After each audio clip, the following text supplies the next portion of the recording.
reaction to the result last night? It was an exciting soccer game. I mean, that was my initial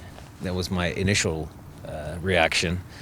And then, a little bummed that it's not here. But at the end of the day, we couldn't control what happened in that match, so we're controlling what we're controlling. Good training, preparation, get the team out there, and, preparation on hopefully getting the team ready to put on a good performance. Going to look at film yet, or is that going to come maybe later in the week? No, I watched the game last night. We'll take that. We'll take some of their other games that they've played, and we'll start dissecting that pretty hard now. Sure. Hope that the field's not frozen when you have to play there. Yeah, we've seen some reports, but they do a good job out there. I mean, it wasn't bad considering they had a football game there 2 nights before, or Saturday night, whenever that was. So they did a good job. I thought it was good. Toronto seems to be a team that really plays well in set pieces. Is that something that concerns you? Well, okay, you're saying they were good at set pieces because they got 3 of their goals off corner kick, that sort of stuff. But I mean, we're pretty good on set pieces too. So we'll match them up strength for strength, and we'll see what happens. Ryan, how much is it around this stage to play to your strengths and try to execute what got you here? It's not to lose your identity. Why would we? I mean, they're a good team. We're a good team. They play in their 3-5-2, whatever you have, 5 defense, however you want to call it. We play in our 4-2-3-1. They've got Giovinco. They've got some good guys. We've got Ladero. We've got some good guys. I mean, it should be a good match. It should be a good match. Brian, you guys played there back over the summer. They obviously didn't have Jozy Altidore or Michael Bradley. So how do you kind of prepare for the added bonus that having Jozy and Michael have to? Well, they're tremendous players, so you have to account for them. But again, it comes down to playing our game. I mean, we will try and dictate our style, our tempo to them. They're going to do the same.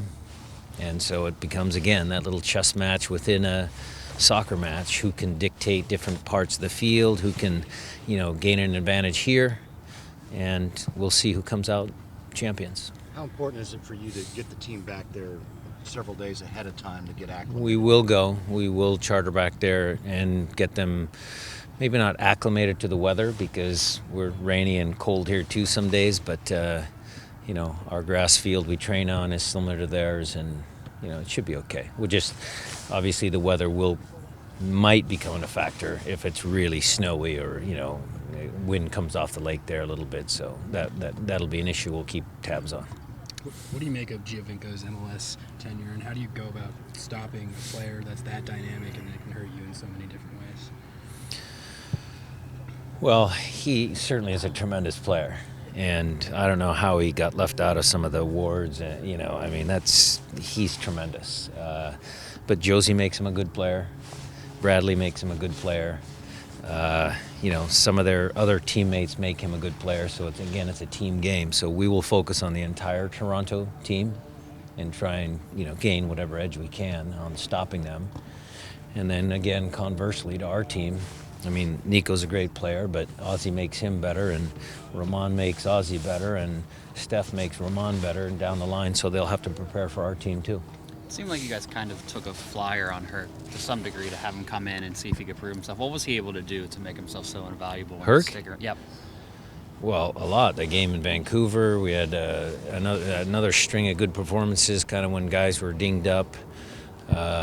Even though we didn't get a positive result, he played well down in Dallas. I mean, there were some regular season games that he was very good, and he helps at training every day.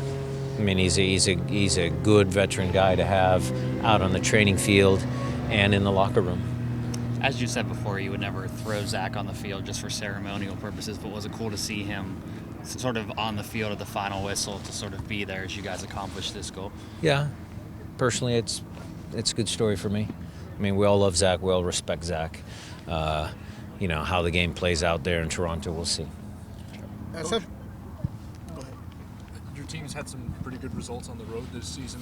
What is the most important thing for a club when they try to go and conquer someone else's house?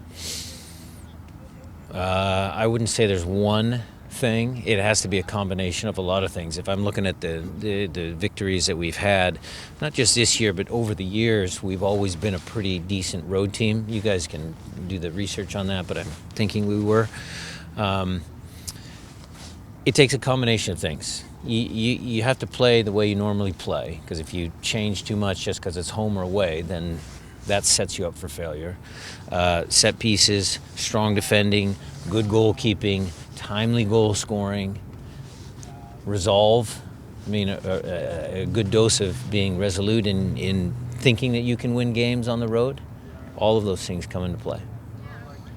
Talking about them being at home, do you feel like them being the higher seed, them being at home, the pressure's on them and completely off of Seattle?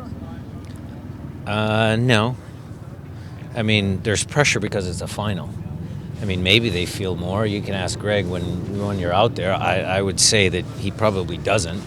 I mean, it's a cup final. I think the home field advantage, okay, you guys can talk about it, but it dissipates a little bit because both teams are going to come out and play.